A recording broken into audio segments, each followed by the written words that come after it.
balita na or kagabi pa? Yes, as of now, Erwin, according to One News television, yung sa CTV where may reports na may mga Filipinos doon na na-trap, there have been 24 people rescued, 7 are confirmed dead and 20 plus are still missing doon sa building na yon. Walang sinasabi ba na kung may mga Pilipinong na-rescue doon? Wala pa naman, wala pa. Walang nationality na nabanggit yung reports. Alright, Buboy, mag-ingat po kayo dyan at ang aming panalangin mula po dito sa Pilipinas para sa mga kababayan natin dyan at maging sa mga citizen mismo ng New Zealand, particular na dyan sa mga residente ng Christchurch. Isang magandang gabi sa iyo. Magandang gabi naman sa iyo, Erwin. Mula New Zealand, lipad naman tayo sa Libya. Sumisigaw ng saklolo ang mga OFW na naiipit sa girian ng mga rallyista at gobyerno roon.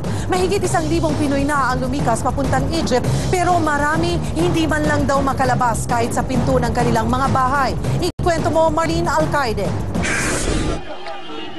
Sa tumitinding tensyon sa Libya, gutom at takot ang nararanasan ng karamihan sa halos 30,000 Pilipino na naiipit sa gulo doon.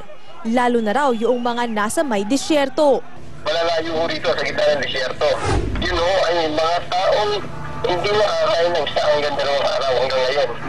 Walang way para ma-evacuate sila. Kundi airlift lang ang pwede.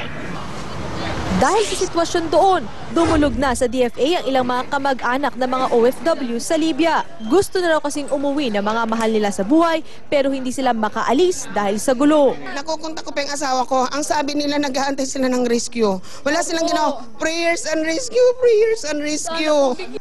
Kinuha na lang mga nagpo-protesta ang mga gamit namin, pagkain namin, sasakyan namin, walang communication. Paano kami hingi ng tulong sa gobyerno ng Pilipinas? Sana naman daw bigyan sila ng pansin. Mismo si dating Ambassador Ricardo Endaya ang humarap kina Marilu. Si Endaya ang mamumuno sa grupong ipapadala ng Pilipinas ngayong gabi para sa voluntary evacuation sa Libya. Sa ngayon may 1,500 OFW na ang inilikas patungong Egyptian border. Susunduin sila doon ng Embahada ng Pilipinas sa Cairo. Inihanda na rin ng gobyerno ang mga relocation area na maaari nilang tirahan.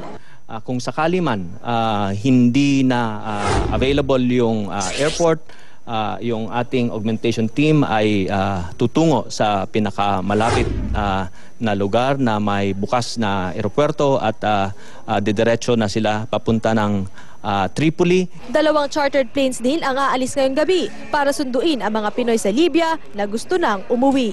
Marlene Alcaide, News 5. Dismayado naman ang ilang kaanak ng mga Pinoy na naiipit sa gulo sa Libya. Saan nila'y mabagal na pagkilos ng gobyerno para mailigtas ang mga kapatid natin doon. Lapis ang kanilang pag-alala, lalo't pahirapan na raw ang komunikasyon sa ilang bahagi ng bansa. Ikwento mo, Ina Zara. Kagabi okay na. Wala na masyado kagabi tao sa labas. Sige. Matapos ang ilang subok, na kontak na rin sa wakas ni Tess ang asawa niyang nagtatrabaho sa Tripoli, Libya. Kahit malayo sa magulong bansa, ramdam raw ni Tess ang hirap ng mister niyang si Angelito. Siyempre, hindi ka makatulog. Naubos ang load mo katatawag kasi hindi mo makontak. Sa huling pag-uusap nila, nakwento raw ng kanyang mister na kundi man bala at bomba ang magpapatumba sa kanila, baka bumigay naman sila sa gutom. Yung isang kasama nila, yung isang camp nila, pinasok na. Ninakawan daw, ninakawan na ng mga gamit. Si Jonah naman, panaybasa na lang ng mga text mula sa mister na ilang araw na niyang hindi nakakausap. Ang huling mensahe sa kanya, magdasal silang palagi. Sa ngayon talagang kabado kami dahil telephone call or text man lang shutdown, even internet connection, wala nang contact yung mister ko sa akin. Dahil sa mainit na sitwasyon sa Libya, hindi maiwasan ng mga kamag-anak ng mga Pinoy roon gaya ni na Jonah at Tess na madismaya sa bagal daw ng pagkilos ng gobyerno. Sila na lang yata daw yung dun sa Camp 15 ang hindi pa natatransport, pero the rest, lahat daw ng mga ibang lahi doon, nakapag-provide daw na sila ng para matransport. Yung mga ibang lahi. Yung mga Pilipino. Mga Pilipino, yun ang naiwan. Kailangan ganyang nababalita, nakikita na nila sa TV, urgent tayong tulong na nanggagaling dito. Kung kailan ba magulo na, naka-ano na sila, tsaka sila kikilos. Unang nagkagulo sa bansang Tunisia, sumunod ang People Power sa Egypt, hanggang isa-isa na rin nagkagulo sa mga bansang Bahrain, Yemen at pinakamalala ngayon ang sitwasyon sa Libya. Tingin ng Migrante International, dapat naghanda na ang gobyerno nang magkagulo pa lang sa Tunisia at Egypt para hindi na naipit ang mga Pinoy sa mga bansang nagkakagulo na rin ngayon. Sila yung may mga intelligence fund, sila yung may mga embahada, may mga konsulado tayo. Ano ginagawa nila para hindi ma-assess yung situation beforehand na umabot sa ganitong kaguluhan? Ano ginagawa nila? Ina Zara, News 5. At kaugnay nga sa problema ng mga kababayan natin sa Libya, ipinag-utos na ni Pangulong Aquino kanina lamang na maghanda ang Department of Foreign Affairs para sa posibleng mandatory repatriation sa mga Pilipino sa Libya. Sa pilitan daw sa mga Pinoy doon sakaling lumala ang sitwasyon doon. Sa ngayon, nasa alert level 3 pa lang ang tensyon. Ang ibig pong sabihin, voluntary pa lang ang paglilikas sa mga kapatid natin. Nakikipag-ugnayan na rin sa International Office for Migration ang ating pamahalaan kaugnay ng paglilikas sa mga Pinoy. Mga kapatid naman po nating may kamag-anak sa Libya at sa New Zealand, narito po ang ilang importanteng numero. Para po sa evacuation sa Libya, maaari kayong tumawag sa DFA hotline 834-4580. Inuulit po namin, 834-4580. At kung gusto naman po makipag-ugnayan sa DFA tungkol sa mga Pinoy na nasa New Zealand, dalawa po ang numerong maaaring tawagan. 834-4488, 834-4596. Nakalagay po ang mga numerong yan sa inyong screen.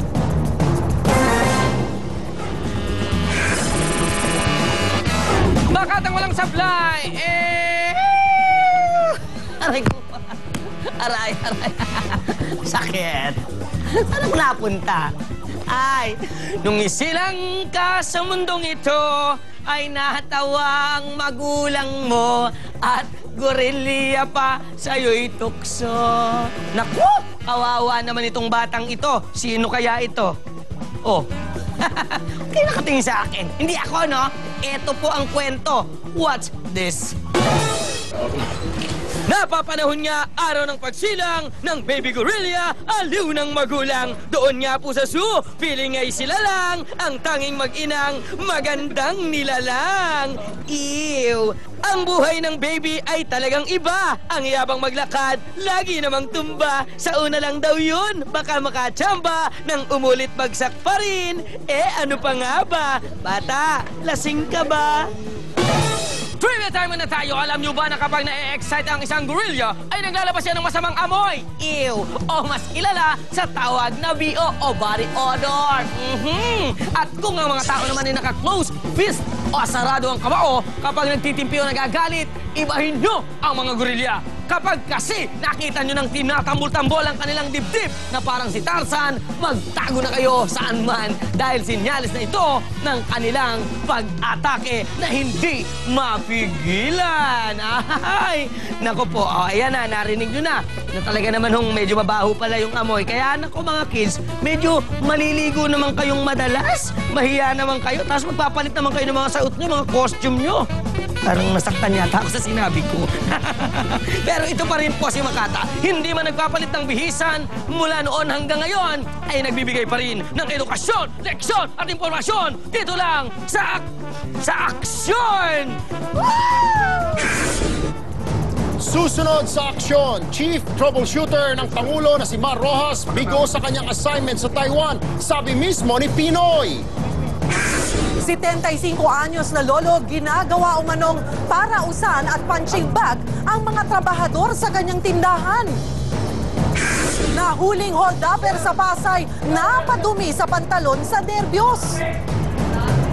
Ang People's Champ Manny Pacquiao balik Pilipinas na matapos makipag-eyeball kay President Barack Obama sa White House. Obama gusto raw bumisita sa Pilipinas.